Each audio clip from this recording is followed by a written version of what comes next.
সকল শিক্ষার্থীকে স্বাগত জানিয়ে শুরু করছি ম্যাথ ক্লাস। আজকে আমি ম্যাথ ক্লাসে নবম দশম শ্রেণীর জেনারেল ম্যাথ চ্যাপ্টার 2 অনুক্রম ও ধারা, পেজ নম্বর হচ্ছে 56, এর কোশ্চেন নম্বর হচ্ছে 1। একাডেমিক ইয়ার হচ্ছে 2024, অর্থাৎ নূতন কারিকুলাম অনুসারে। দেখো নম্বর 1-এ নিচের অনুক্রমগুলো সমান্তর, গুণোত্তর, ফিবোনাচি নাকি কোনোটিই নয়, কেন নয়, সাধারণ পদ নির্ণয় সহ ব্যাখ্যা করো। দেখো নম্বর 4 লিখি, প্রদত্ত অনুক্রমটি তুলি কত। প্রদত্ত অনুক্রমটি এখানে লেখা আছে, এখানে দেওয়া আছে 13, 21, 34, 55, dot dot dot dot dot dot. দেখো এখানে আমাদের প্রদত্ত অনুক্রমটি সমান্তর অনুক্রম কিনা, গুণোত্তর কিনা, ফিবোনাচি কিনা, এটা আমাদের দেখাতে হবে। প্রথমে দেখি এটা সমান্তর অনুক্রম কিনা, ব্যাখ্যা দিচ্ছি। সমান্তর অনুক্রম, দেখো এটা সমান্তর অনুক্রম কিনা আমরা জানি কি, পরবর্তী পদ থেকে পূর্ববর্তী পদ বিয়োগ, অর্থাৎ a2 মাইনাস a1 ইকুয়াল আবার a3 মাইনাস a2। এটা আমরা দেখব যে a2 মাইনাস a1, অর্থাৎ এখানে 21 আছে মাইনাস 13, এটা যদি আমরা মাইনাস করি তখন এখানে কি হবে, দেখো 8 হবে, শুধুমাত্র 8 হলো। এখানে a3 কত, এখানে 3 হচ্ছে 34 মাইনাস 21, অর্থাৎ a2 মাইনাস করলাম, তাহলে কি হবে, এখানে 3 হয়, এখানে কি হয় 1 হয়, অর্থাৎ 13। দেখো এটা এখানে সাধারণ অন্তর, অর্থাৎ d, আমরা d লিখতে পারি সাধারণ অন্তরকে, অর্থাৎ d1 d2 d3 equal d, d1 equal d2 equal d3 equal d, অর্থাৎ এই সাধারণত সমান কিনা সেটা দেখি। এখানে দেখো সাধারণত সমান নয়, সুতরাং এটা সমান্তর অনুক্রম নয়। এরপর দেখো গুণোত্তর কিনা, গুণোত্তর কি, অনুপাত নির্ণয়। গুণোত্তর অনুপাতকে কিউ বা আর দ্বারা প্রকাশ করা হয়, অর্থাৎ পরবর্তী পদকে পূর্ববর্তী পদ দ্বারা ভাগ। পরবর্তী পদ আছে গুণোত্তরের এ আর, এর পূর্ববর্তী পদ আছে এ। এখন এ আর কি, এখানে এ আর হচ্ছে দেখো এখানে 21, এ কত, এ আছে 13। এটা যদি আমরা ভাগ করি তখন কি হবে, দেখো আমরা ক্যালকুলেটর ব্যবহার করি। 21 ডিভাইডেড 13 ইকুয়াল দেই 1.615, অর্থাৎ 1.615 হলো, এটাই অনুপাত। সাধারণ অনুপাত বা অনুপাত লিখি, এখানে অনুপাত লিখলাম। আর এখানে আছে সাধারণ অন্তর লিখে রাখি, শুধুমাত্র সাধারণ অন্তর, বা এখানে সাধারণ আছে, এখানেও সাধারণ আছে। আচ্ছা, তাহলে এখানে পরবর্তী পদকে পূর্ববর্তী পদ দ্বারা ভাগ করেছি, অথবা আরেকটি করে দেখি, A R square by A R square কি, এখানে এ আর স্কোয়ার, অর্থাৎ এটা তৃতীয় পদ 34 বাই 21। এখানে যদি ক্যালকুলেটর ব্যবহার করি তাহলে কি পেতে পারি, 1.6। তাহলে ক্যালকুলেটর ব্যবহার করে দেখি, তাহলে ক্যালকুলেটর ব্যবহার করি, 34 ডিভাইডেড 21, তাহলে 9 হলো, 1.619।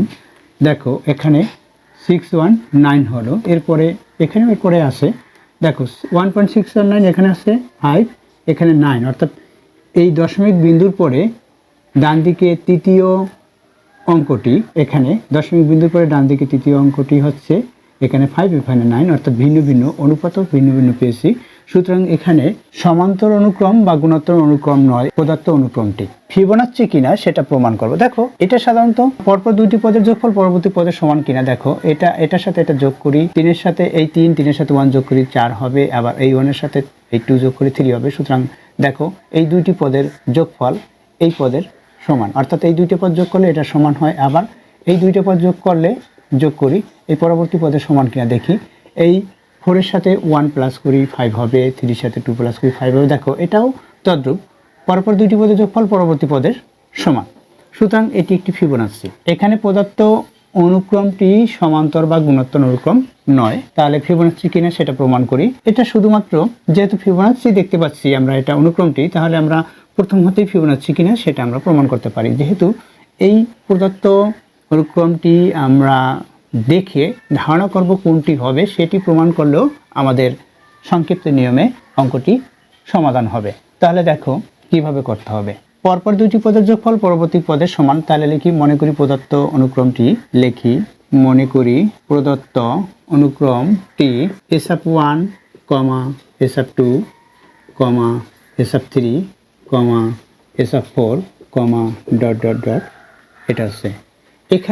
এখানে লিখে দেই থার্ড ব্র্যাকেট দিয়ে সাইড নোটে, এখানে এস আপ ওয়ান হচ্ছে প্রথম পদ কত 13, এস আপ ওয়ান হচ্ছে 13, এস আপ টু কত 21, এস আপ থ্রি কত 34 এবং এস আপ ফোর কত, এস আপ ফোর হচ্ছে 55। এটা হচ্ছে এখানে এটা ধরেছি প্রদত্ত অনুক্রমটি, এটা মনে করেছি।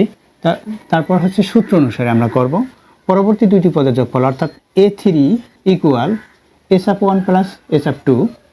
আমরা মান বসিয়ে দিই, S up one plus S up two কী হয়, অর্থাৎ এস আপ ওয়ান হচ্ছে 13 প্লাস এস আপ টু হচ্ছে 21। তাহলে কত হলো দেখো, এটা প্লাস করি, এই ওয়ানের সাথে 3 প্লাস করি 4 হবে, 2 এর সাথে 1 প্লাস করি 3 হবে।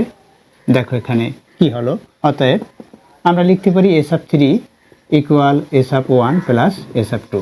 অনুরূপভাবে বা একইভাবে বা একই রূপে আমরা লিখি অনুরূপ বা তদ্রূপ লিখি, তদ্রূপ S up four equal S up two, S up four equal S up two plus S up three equal S up two 21 plus S up three 34 equal কত হবে, এটার সাথে এটা প্লাস করি 4, এর সাথে 1 প্লাস করি 5, 3 সাথে 2 প্লাস করি 5। অতএব S up four equal S up two plus S up three. সুতরাং অনুক্রমটি ফিবোনাচ্চি বা প্রদত্ত অনুক্রমটি ফিবোনাচ্চি। তাহলে লিখতে পারি যেহেতু পরপর দুইটি পদের যোগফল পরবর্তী পদের সমান, অথবা পরবর্তী পদ তার পূর্ববর্তী পদ দুইটির যোগফলের সমান, যে কোনো একটি কথা লিখব।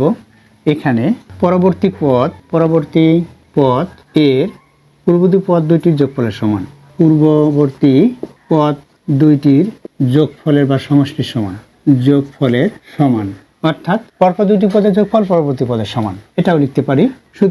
সুতরাং এটি বা প্রদত্ত অনুক্রমটি ফিবোনাচ্চি।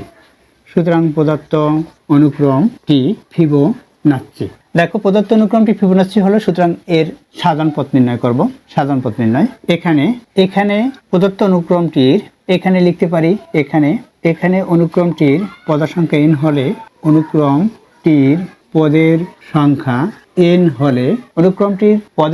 n হলে S up one plus S up two equal S up three, S up two plus S up three equal S up four, S up three এখানে 2 প্লাস 3 দিয়েছি, এখানে S up three plus S up four equal S up five dot dot dot. এভাবে অনুক্রমটি আমরা লিখতে পারি পদের সংখ্যা n হলে।